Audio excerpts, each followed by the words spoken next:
an Unspoiled Network podcast. This is Spoil Me, covering One Piece, episodes 493 through 495. Luffy and Ace, the story of how the brothers met. Here comes Sabo, the boy at the Gray Terminal, and I Won't Run, Ace's desperate rescue operation. In these episodes, we get a really fun and satisfying story about Luffy and Ace's relationship. And Sabo, who I'm feeling like I might be supposed to know who this is. They are somebody later, but maybe not. Welcome to Spoil Me.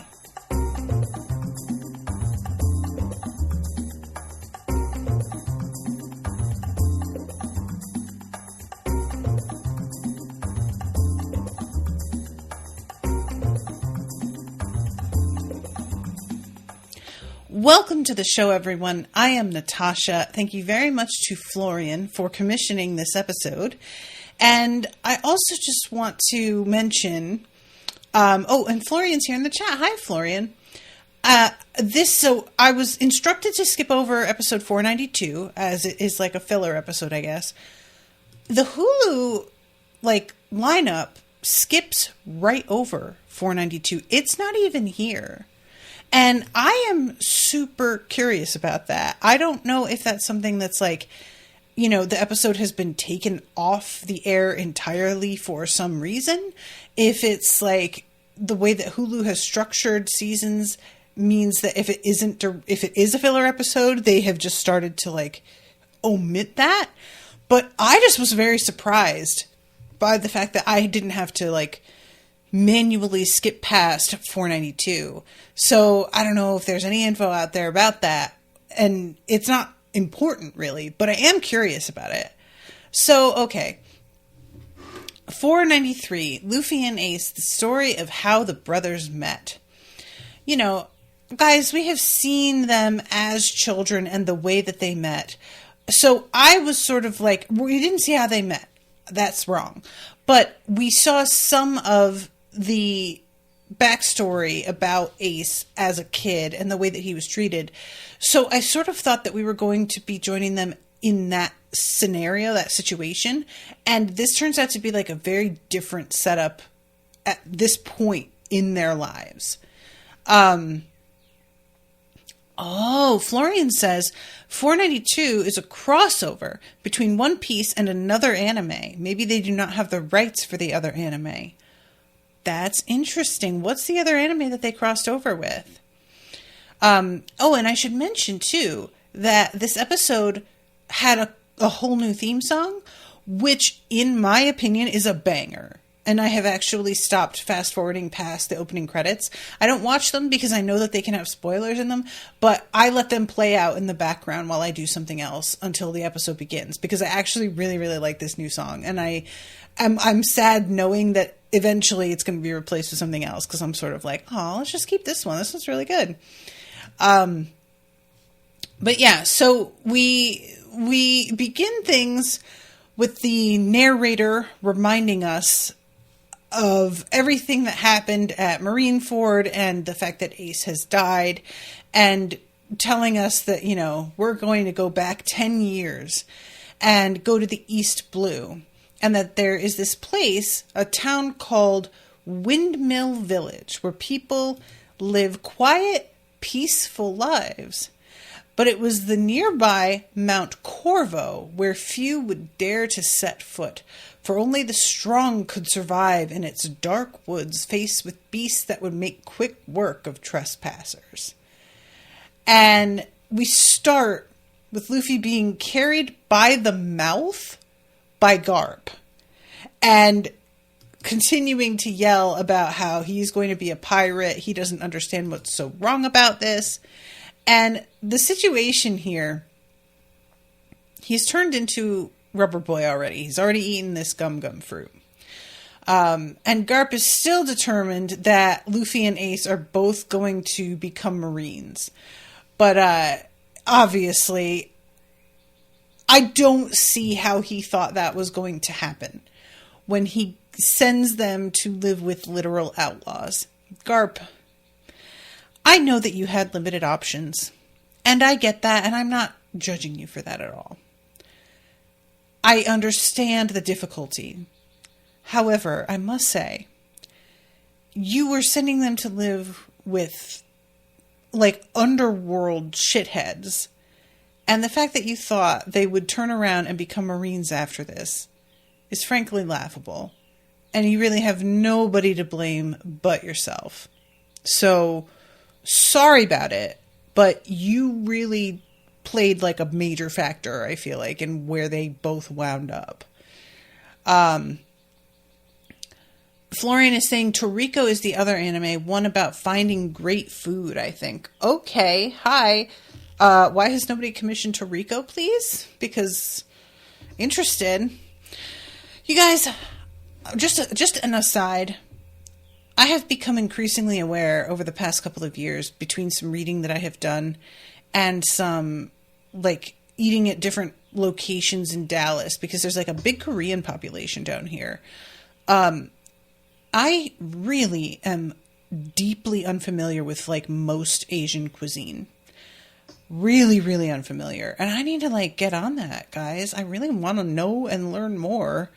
And it's difficult when you don't have, like, the money to eat out all the time, because I'm not going to try and prepare shit myself when I've never even tasted it, because I want somebody who knows what they're doing to tell me how it should taste first, you know?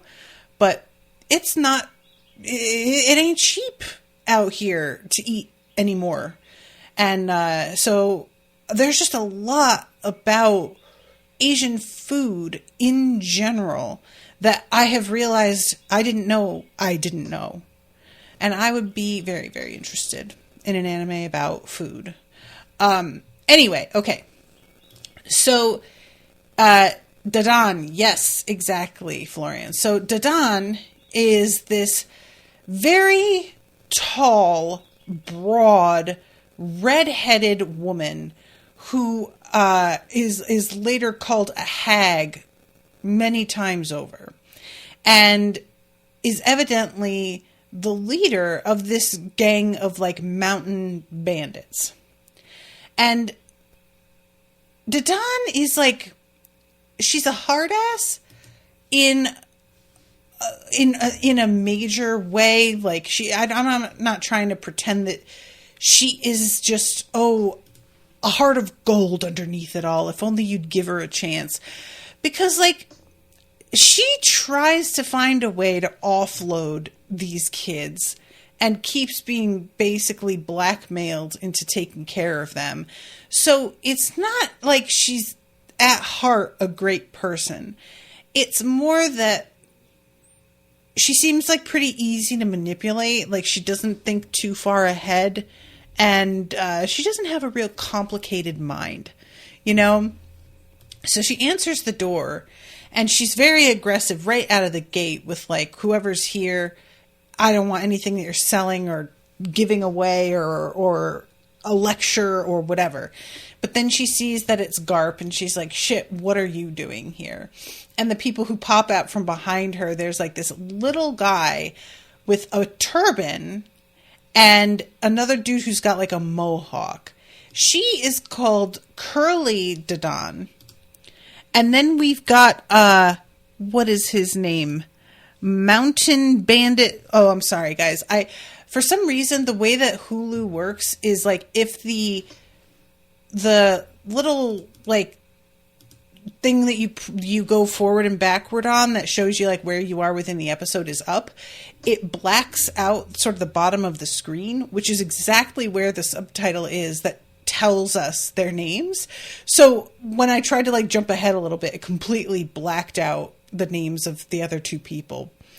And she's, oh my God, she's got, like, a booger hanging out of her nose and a cigarette. It's a real 1-2 punch.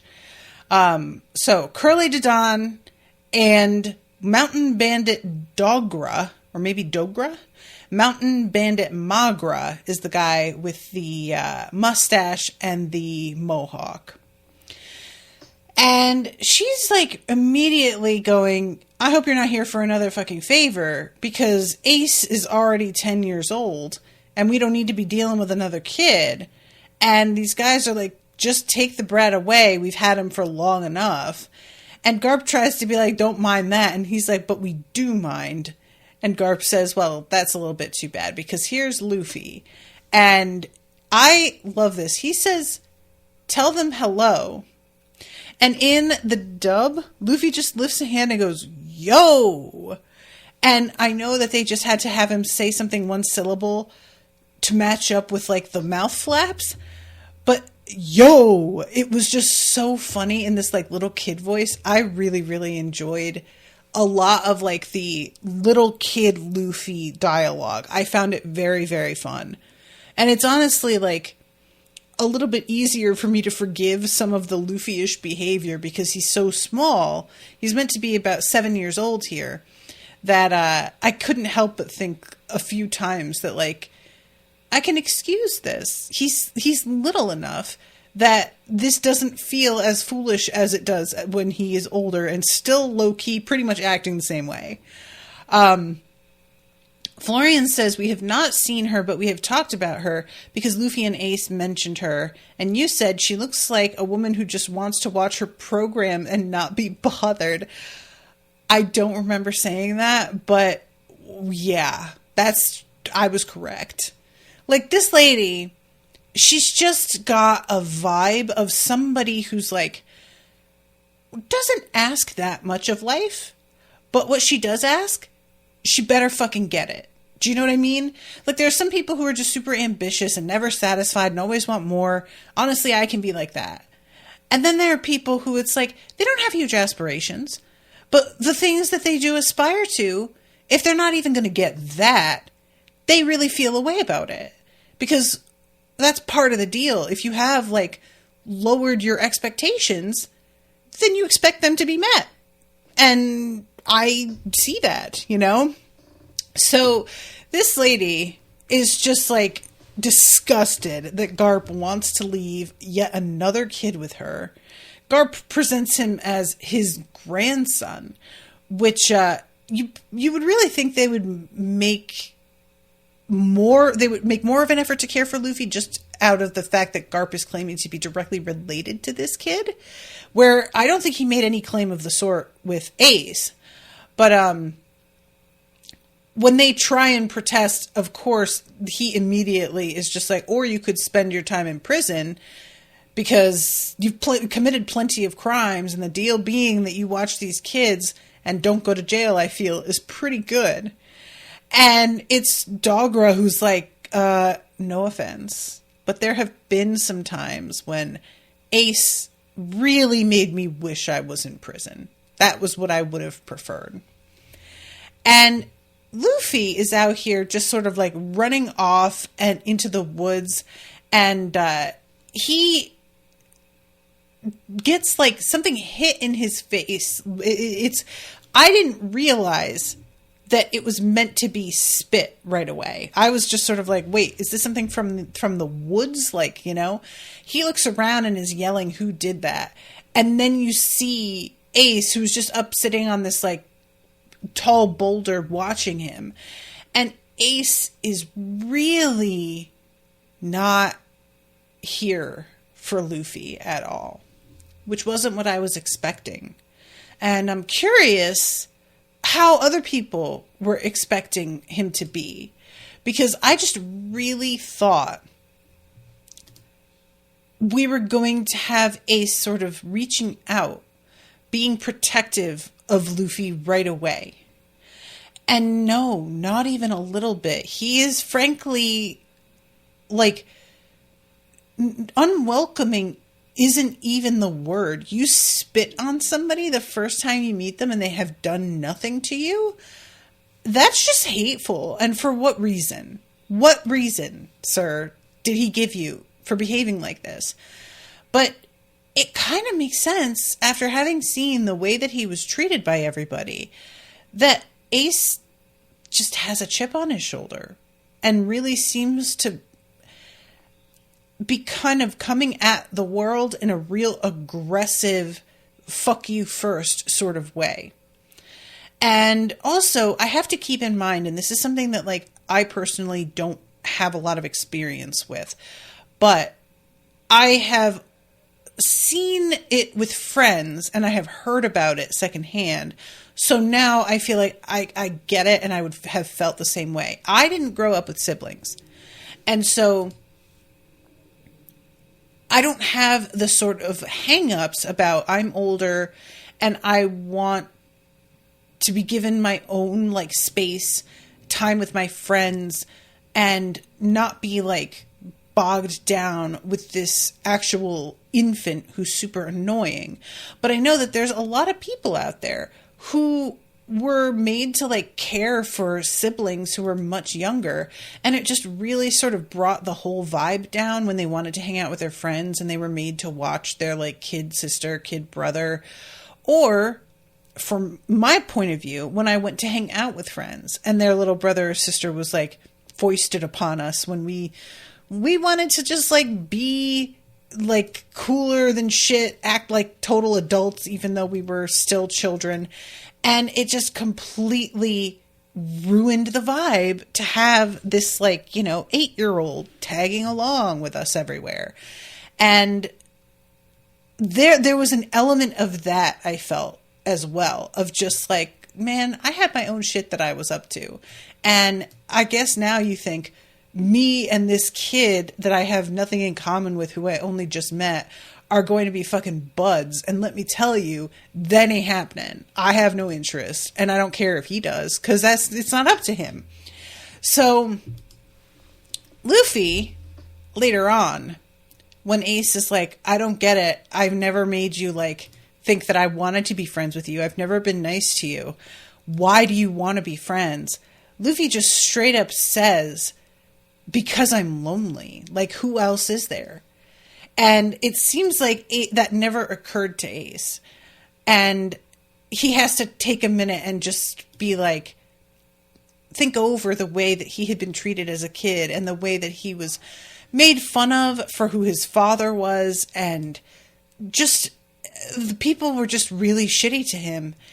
And sort of try and put himself into Luffy's shoes. And once he stops and does that, he's like, oh yeah, okay, I see that. But it isn't like an automatic thing that he understands, which is sort of interesting because Sabo, is that his name? Is like his only friend.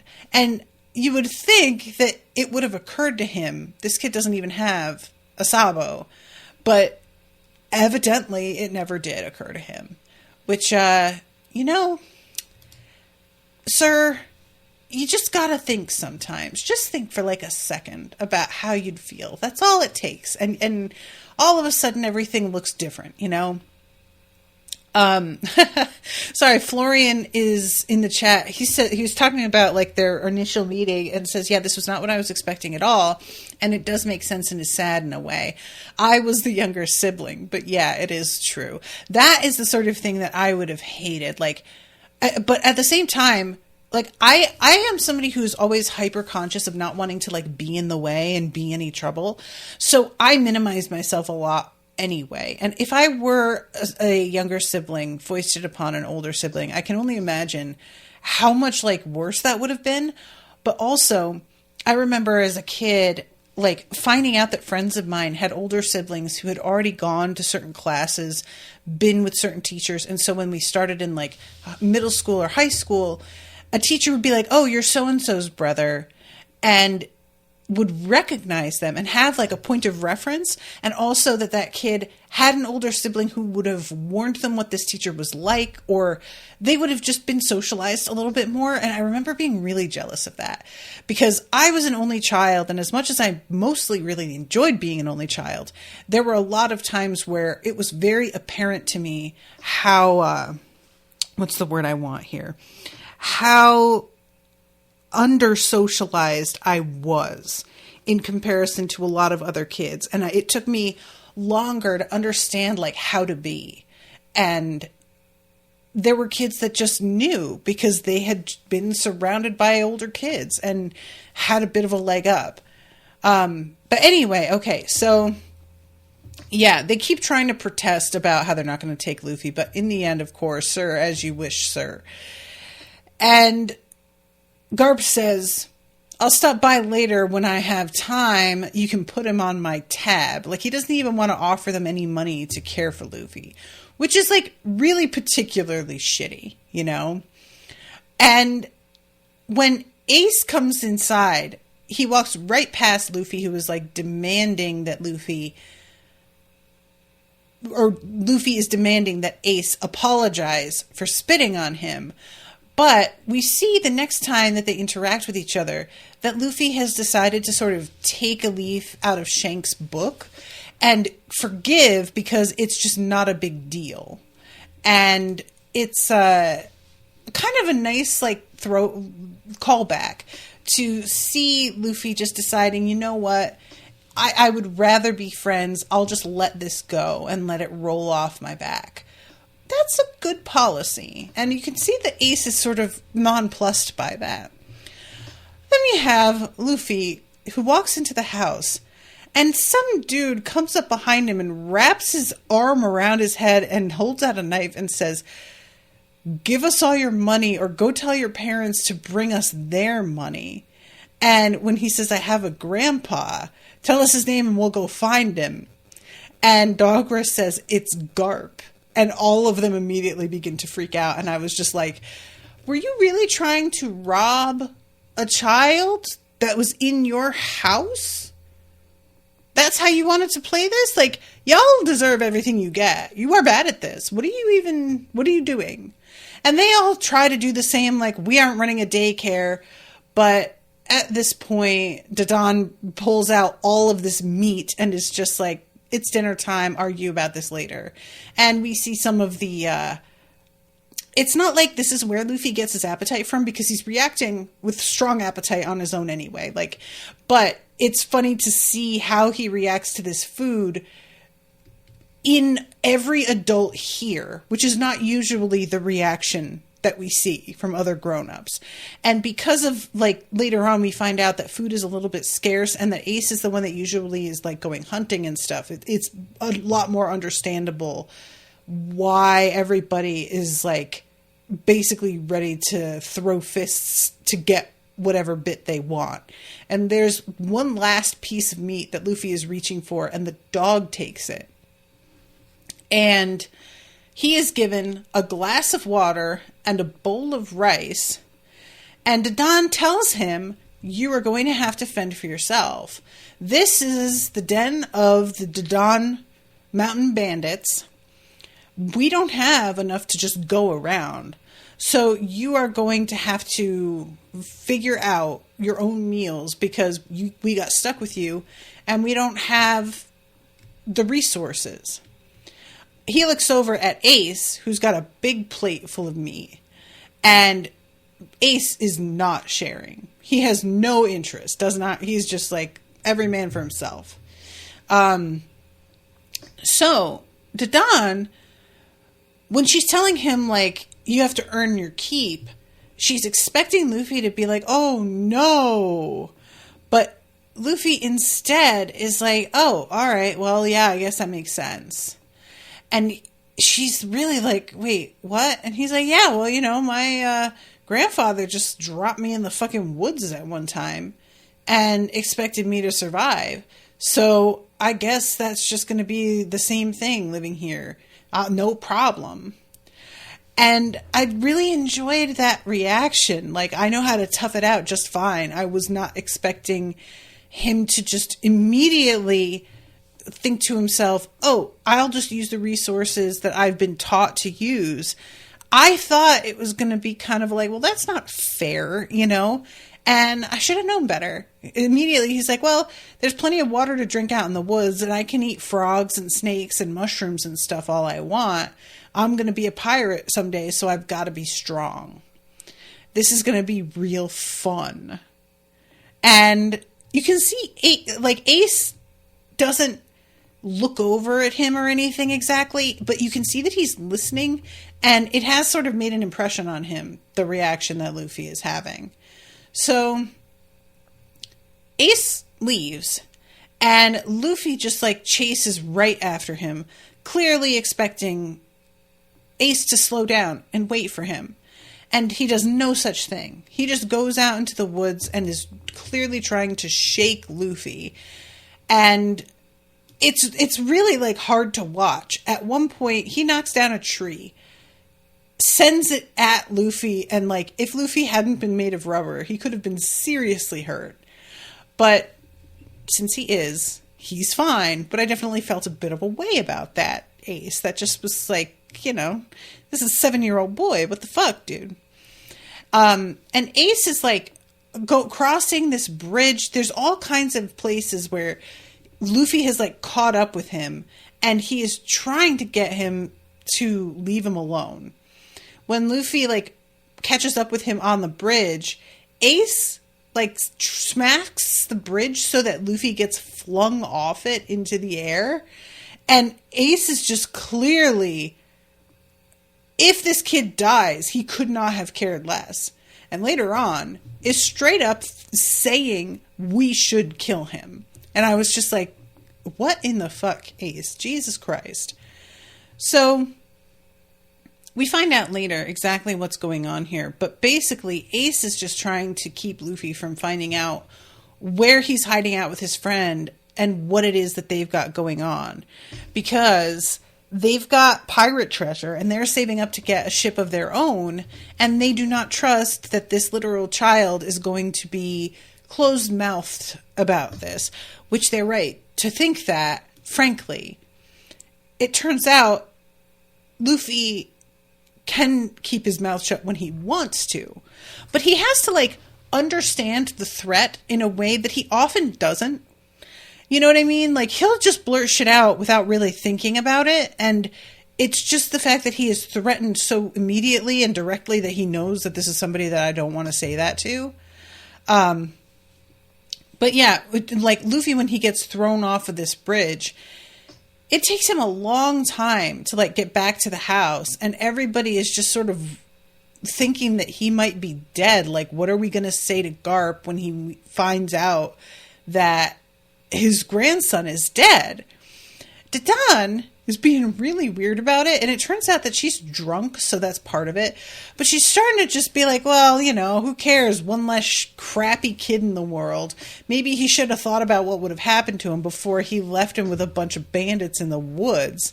Does this look like a damn daycare to you? If he can't take care of himself, if he can't take care of the kid himself, he has no right to talk. Which is all very fine and well to say here, but as they keep reminding her, it's Garp she's going to have to say all of this shit to, and I don't see that happening. Eventually, Luffy does come back, and there's no real, like, hard feelings about the way that Ace treated him. He is just like, well, I'll try again, and will not let up. It's been, I think, a full week by the time he turns back up. And he's like, clearly been through it. He's got a cut over one eye. Part of his shirt is torn. He's just really beaten up. But he's here. And when he goes outside, Dadan is like, why did you scare us like that? And stretches his face. What the hell were you doing? This whole thing, it's so funny because Dadan acted like it didn't matter. But as soon as he turns back up again, is like, I can't tell if she's lying about not giving a shit about him. Or if it's just that now she's sober, she does. Or what. But she's just like, as soon as she's done being relieved that he's okay, she then starts complaining about how it's another mouth to feed. And she tosses him in the room with Ace, and he just like immediately passes out. And you can see Ace looking over at Luffy, and there being a sort of, he's fucking back. And like I said, the next day, Luffy's like, hey Ace, I know I was gone for a while, but I still want to be friends. Where are you going? Can I come with you? And chases after him. Meanwhile, they had been intending to make both of these kids do chores. And like, that never happens. This is a recurring theme when it's just Ace, when it's Ace and Luffy, and then later when it's Ace, Luffy, and Sabo. They always just fucking bail. And I don't know why they keep thinking we'll make you do chores, because when has that happened? Like, literally, ever. So we then sort of like, we have another montage of Ace trying to lose Luffy, and finally Luffy gets like attacked by this tiger, and it really looks for a second like there's going to be a moment where Luffy gets eaten. Luffy does get eaten actually later on by an alligator, but this attack by the tiger gets interrupted by the attack from the bear, and this gives Luffy just enough time to flee and get out of there.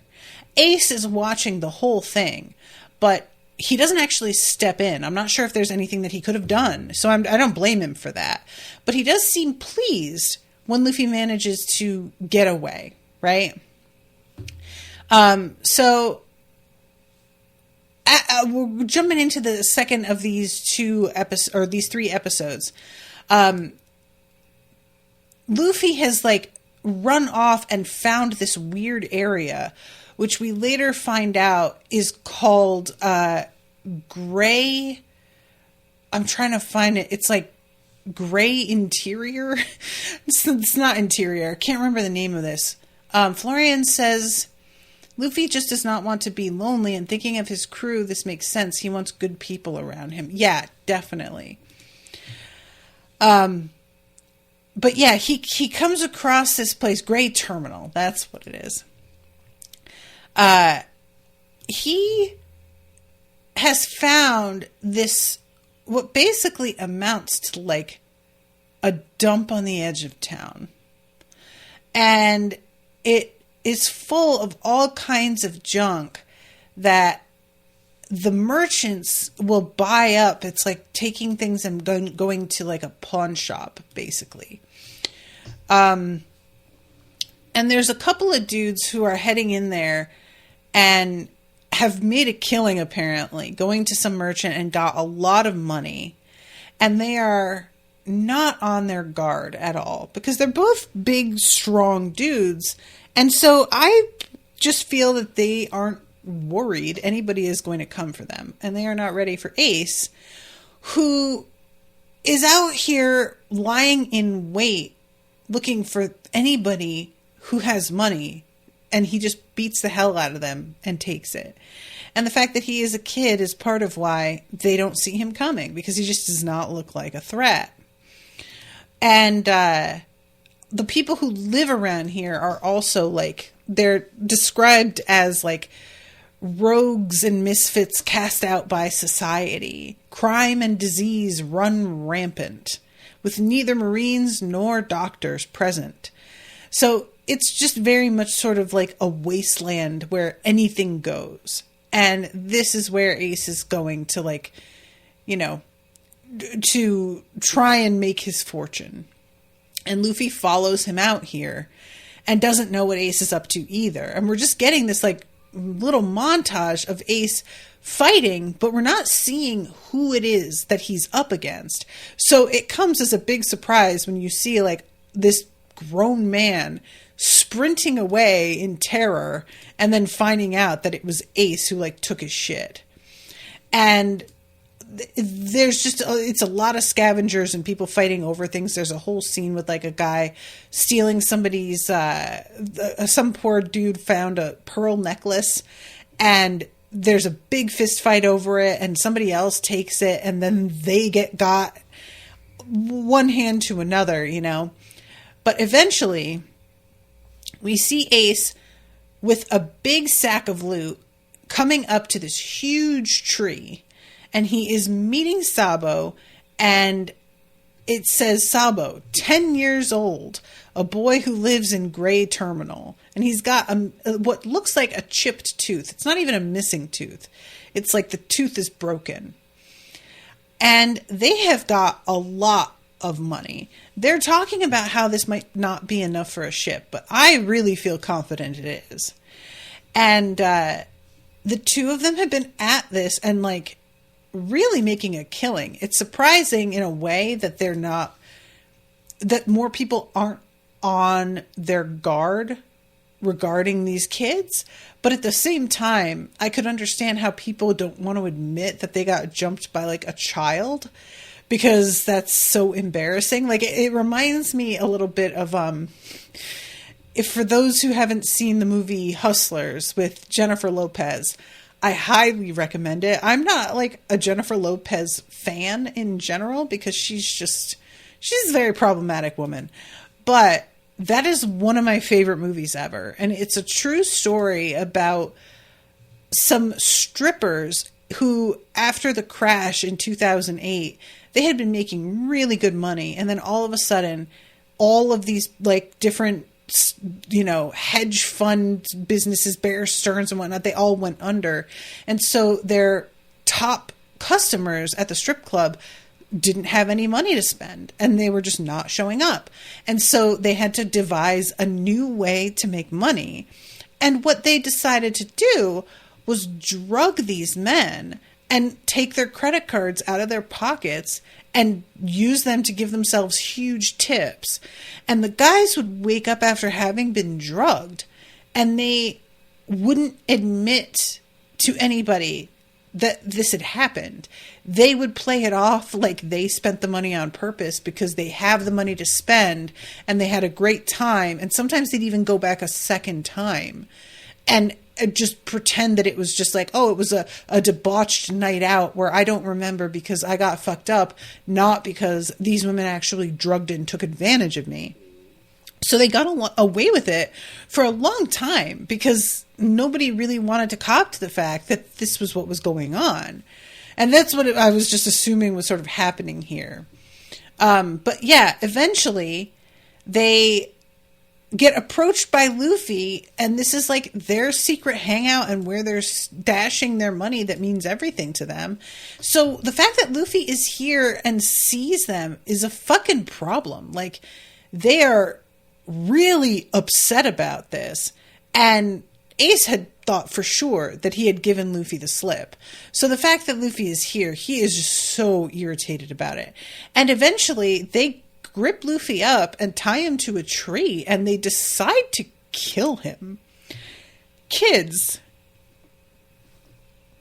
I wasn't the only one shocked by this, right? Like, they're literally like, all right, well, go ahead, kill him then. Like, it's not that they don't know what it means to kill. They don't kill him because neither of them has done it before and they just don't really know what to do.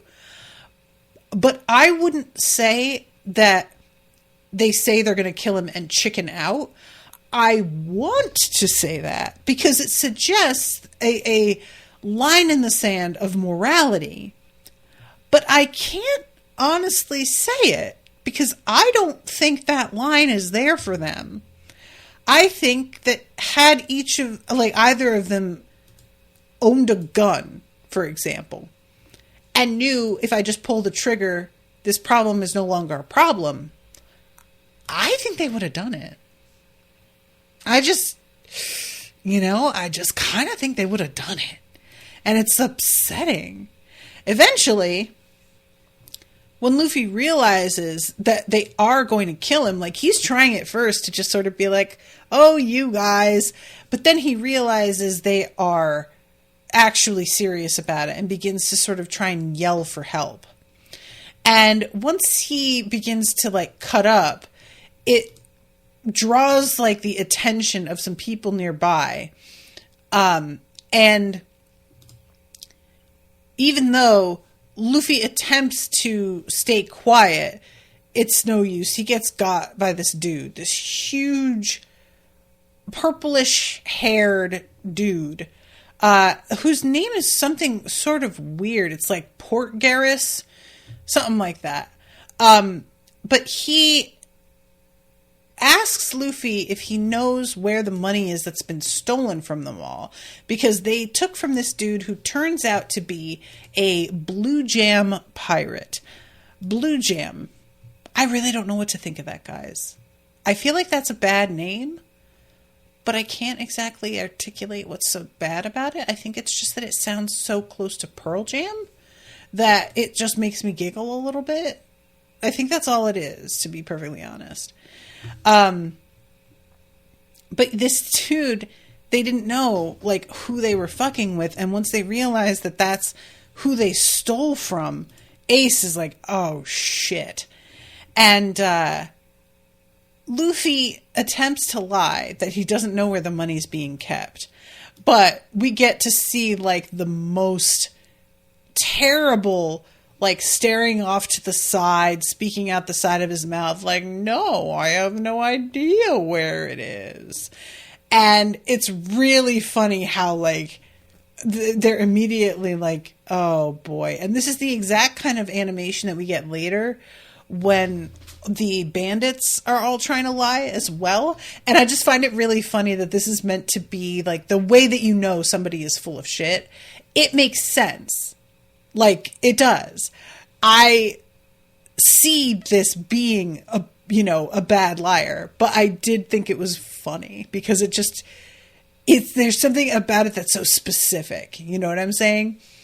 But anyway, so because he was a bad liar, these pirates are like, oh, bet. We'll just grab this kid, and then once we have him in our clutches, we'll be able to get the story out of him. No problem. And understandably, Ace and Sabo assume Luffy gonna fold. Like, there's just no doubt about it to them. So they go to their stash and very quickly get everything out of there to make sure that nobody is going to find it, which is totally fair. But they underestimate the situation for Luffy as far as how much it means to him to be a friend and be loyal. And so there is a genuinely upsetting sequence where this dude goes and gets spiked gloves and begins to beat the shit out of Luffy, demanding to know what he knows. And Luffy won't talk. And you guys, this was like I said, it was upsetting. It made me... There's a point where one of these pirates is like, this is a kid, and this is getting hard to watch. Can we not? And yeah, I was also like kind of in that space. Just like, I would rather... So, all this to say that Luffy is absolutely willing to die to keep this secret. Which I can't... I just could never, you guys. I have said it before. I'll say it again until the day I die. I am not made to withstand torture. I am so sorry. Everybody out there whom I love, if I were to give up your secrets, I really don't want you to take it personally. Don't think that it's because I don't love you. It's just that I am weak. I just am. I admit this. I know this about myself. And I'm not even really like apologizing for it exactly. It's just, don't tell me shit then. You know this about me. I've admitted it to you. So if I have some info that they could use against you, it's your fault for telling me because you knew this about me. And I like, what did you want? What did you expect, frankly? And I just personally, the moment that I saw this man take out those spiked gloves, that would be a wrap. That would be it. He has those gloves out, and I am telling him literally anything he wants to know.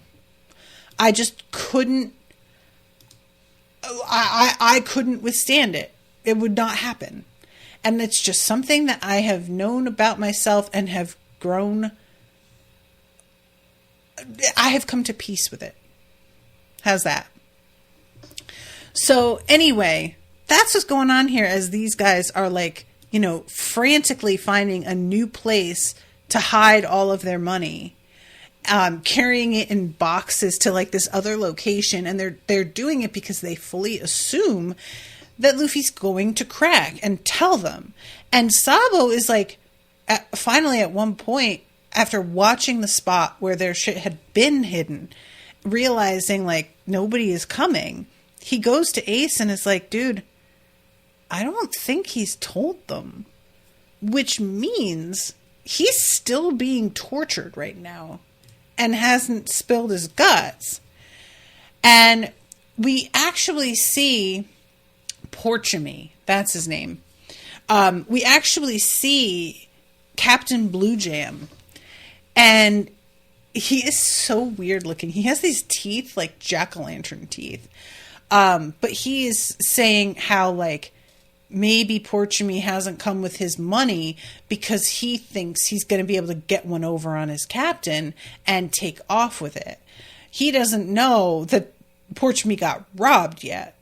And later on, when it turns out that's what happened, he has absolutely no patience for that whatsoever. Like instantly, his response is basically, if you got robbed, that is fucking sad. And there is no way that you are going to remain on the top tier of my pirates after being taken by a child. And on the one hand, I get where he's coming from on that. But I can't help it, you guys. It's like, it's a fucked up thing where Porchamy is out here literally torturing a kid hanging from the ceiling. When somebody dares to be like, don't torture this child anymore, he punches this man across the room and says, if you have time to bitch about this, you've got time to go find Ace. This is a bad man. And yet, when he's like on his knees crying in front of his boss and telling him like, I'm so sorry, I couldn't help but feel bad for him, like getting killed. I did. I just, so the next episode begins with Luffy, like Porchamy had basically decided at this point, it's just no use. Like Luffy isn't going to tell. So I'm going to put an end to this. And he gets his sword and is about to like cut Luffy's head off. But Sabo and Ace run in and save Luffy at the last second. And Ace is like giving Sabo enough time to get Luffy down from the ceiling. And it's supposed to just be, once we got Luffy, we're going to, take off from here. But Ace refuses to run. And he says, like, I don't run from my enemies. To which Porchamy is like, well, I don't show mercy to my enemies. So I'm done playing games. You've got something that belongs to us. Be good and give it back. You're just a kid, and I don't blame you for acting stupid. But you better give us the fucking money or you're going to live to regret it. Now, I'm going to be honest with you guys, once again, on expectations that I had. And that is to say, I fully expected this to end up being basically a trade of the money that they had saved up for Luffy's life. That they were going to turn out to like realize that Luffy had kept his mouth shut and that he was a decent kid and that they were going to like take the hit, maybe not giving up all their money, but giving back like a good portion of it in exchange for Luffy, and that being part of the sacrifice that they were making. And I like this, the way that this goes down, I was genuinely surprised at all of this. So first Sabo just drops Luffy and is like, wait right here, I'll be right back. And he rushes forward to like help Ace fight. And Porchamy, like, it looks for a second like he has really beaten, like he takes a swing at Ace and Ace seems like he goes flying. But instead, it turns out that they're actually kind of badass. And you see Luffy's face as he's watching all of this go down in utter shock, because I just don't think that even at this point he had expected to be beat or had expected to be saved. And then we have Captain Blue Jam coming to find Porchamy and being like, I heard the whole story and you should be fucking ashamed of yourself. And when Porchamy tries to explain, he just says, you're not fit for my crew, and pulls a gun and just shoots Porchamy in the head. I never thought that it was just going to be, I'm going to shoot you in the head like this. I thought Porchamy was going to be like an ongoing issue. Because, like, the end of this 3 episodes is not the end of this story arc. So the fact that he has just been completely taken out of the mix, I was really shocked by. And Blue Jam just says, all right, so then which one of y'all is going to get my money back? Because I'll be damned if I let these infants get away with money that belongs to me. That is not happening. We have got to show them we are not to be fucked with. So then we go to Ace and Sabo and Luffy. And Sabo is saying, Ace, that was fucked up. I get that you want to make a point, but those were actual pirates, and next time we have to run. I don't know what your deal is, but it's not worth dying over. Ace, meanwhile, completely ignores him. And Sabo says, we made a huge mistake pissing off pirates like that. They've probably told their captain, like, what are we supposed to do now? And Luffy is out here, like, crying, and Ace yells at him to stop. You're not hurt that bad. When are you going to stop being a baby? And I was so mad at him. You guys. I really was. Like, he said, like, and Luffy rightfully is like, have you ever been hit with gloves that are all spiked like that? You know, but I really, Ace, he kept your secret. He got the shit kicked out of him. And you're going to come over here and tell him to stop being a baby? Is that really how you want to play this, my friend? Is this it? Come on. Like that, just Ace. I am just, for the record, deeply disappointed in Ace. I'm just deeply disappointed. He just was willing to do some pretty awful things in these episodes that I would not have expected of him. And I know that he grows and is better eventually, and that's great. But for now, I was just bummed. And when he says, do you want to be a pirate or not? Luffy finally, like, manages to make himself shut up. But this is the moment where he's asking Luffy, like, why didn't you just tell them? And Luffy says, because I was afraid that if I did, you wouldn't want to be my friend. And he's like, okay, even if I didn't, though, it would still beat dying. Like, why do you even want to be my friend so bad? It's not like I've been nice to you. I've been giving you hell ever since we met. It's been months. Why haven't you just given up? And Luffy, who is, by the way, all bandaged up, like, covered in cuts and whatnot, he says, because I got no one else to turn to. I can't go back to Windmill Village. I don't like the mountain bandits either. I'd be alone all the time if I didn't follow you. Getting beat up hurts, but being lonely hurts more. And then you see these flashbacks of Ace being just, like, made fun of by people. And him realizing, like, what the loneliness is. And says, well, I get it, but you're still annoying. Weak little crybabies piss me off. And they wind up just sort of like screaming in each other's faces about this. Sabo finally is like, all right, look. I can't stay out here, guys. I've been sleeping in these woods, but eventually there's going to come a point where I am too tired one night and I pass out, don't notice them sneaking up on me, and I'm dead. So I'm going to come and stay with y'all. I need your help. And I do enjoy the fact that, like, even though they're sleeping with these bandits, they don't feel any need to contribute, really. Like, they bring food back and stuff.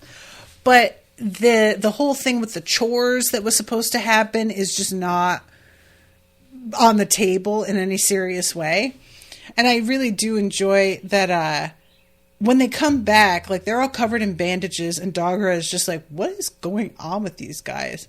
And eventually we have Dadan coming and seeing that there's an extra kid, and it, you know, there's this long ongoing, like, counting and realizing there's an extra kid. Nobody said that you could stay here. And Sabo just farts repeatedly and is just laughing.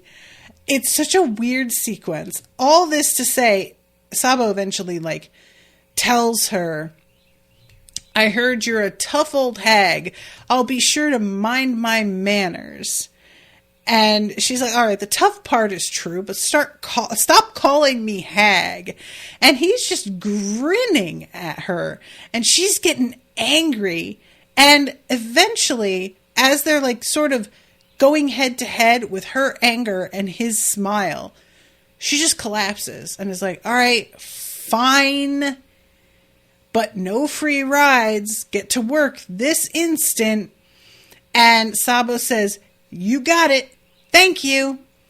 And they don't. Long story short, he says, you got it. And then they do not. I should mention, too, that what Sabo is wearing here is wild. So he's got blonde hair and this little, like, upturned nose. And he has what looks like an outfit from, like, the 18th century with, like, a cravat and a wide collar and a very steampunky what do you call it? I keep wanting to say captain's hat, but that's not it. Top hat with a pair of goggles on it, but you never see him actually wearing these goggles. But his whole, like, look is actually kind of dope. And I just really want to know about where he's from and what the deal is with this guy.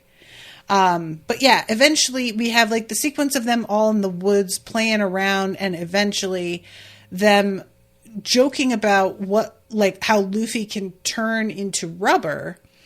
And Ace is trying to act unimpressed with this power. But Sabo is like, I don't know, that sounds like it could be really handy, actually. And so Luffy turns into a balloon, Gum Balloon, which we've seen him use, and it is really useful. But it looks just kind of goofy. And the two of them decide to mess with him by just kicking him back and forth like a huge rubber ball. But they have forgotten the fact that Luffy can't swim. So eventually, as he's being bounced back and forth, he just winds up landing in the water and almost drowning. And when he comes up out of the water, he's in the jaws of an alligator who tries to eat him. And the alligator attempts to, like, leave. And the boys jump him and are just like, you don't get to just eat a guy and then leave. And the next shot is of all of them marching back to the cabin and carrying, actually I think they call it a crocodile, but they're carrying it and just telling Luffy to stop crying about almost being eaten because now they've got crocodile for dinner, and it all worked out. I can't get over how often Luffy is told to just, like, stop crying about having almost been eaten by an animal or killed or whatever. Truly, I do not understand these people. I just don't. Eventually, when they are going past one of their old hideouts, they see a bunch of pirates who have found the spot and opened up the, like, little secret hiding area, and there's nothing in there, and they're just like, well, thank God we moved everything.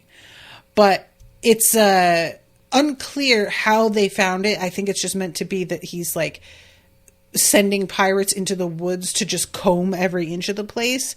So they're still searching for these kids.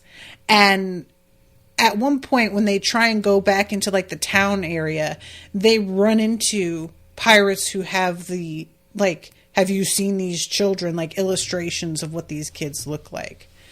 And it's really funny because they're standing here watching this, and some guy is like, oh, hey, there they are. They're right here.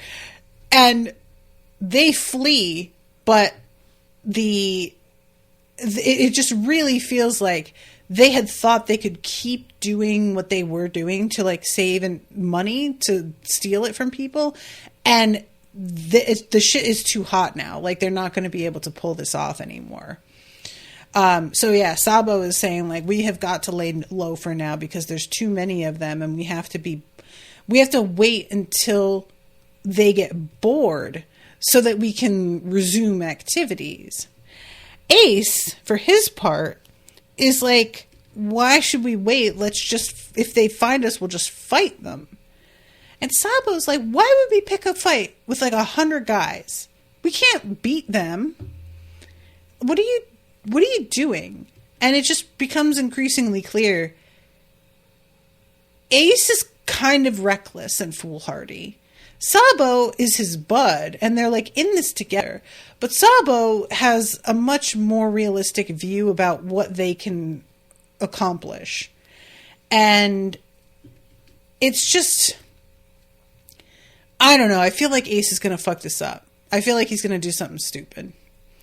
So then we have the final scene where Dadan is in a meeting with her crew, who are all basically like, well, I guess it's a wrap for us as bandits because we can't stand up to these Blue Jam guys. So we had a good run, but we had to know that there was going to be an end to it one day. And she loses her temper and stands up and is just like, don't you have any fucking pride at all? This is pathetic. Are you really just giving up? If they come by asking for the brats, then we'll just hand them over. And then they're like, but what about Garp? He'll be really pissed. And plus, Blue Jam's a monster. If he finds out we know them, he'll just kill us because we know them.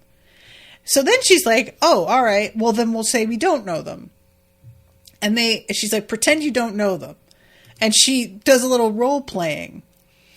And they do the, we don't know. And she's like, oh, God, that was really bad. Oh, shit. And I did really enjoy this, like, let's rehearse together.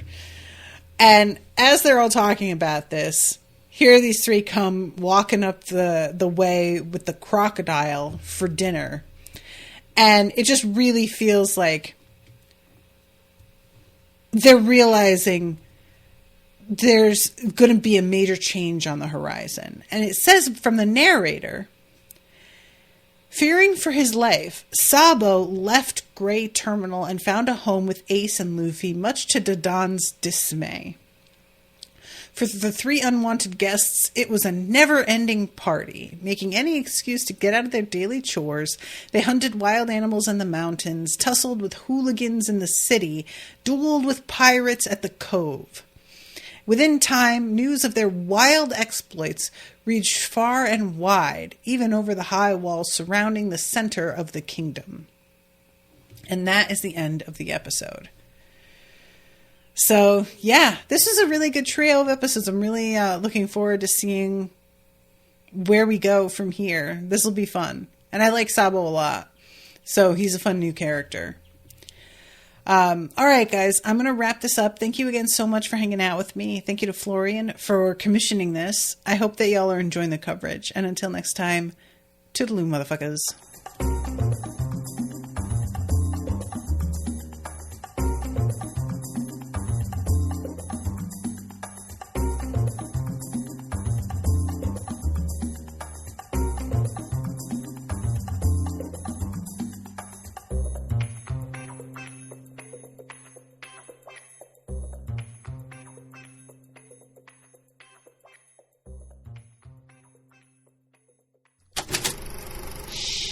That was an Unspoiled Network podcast.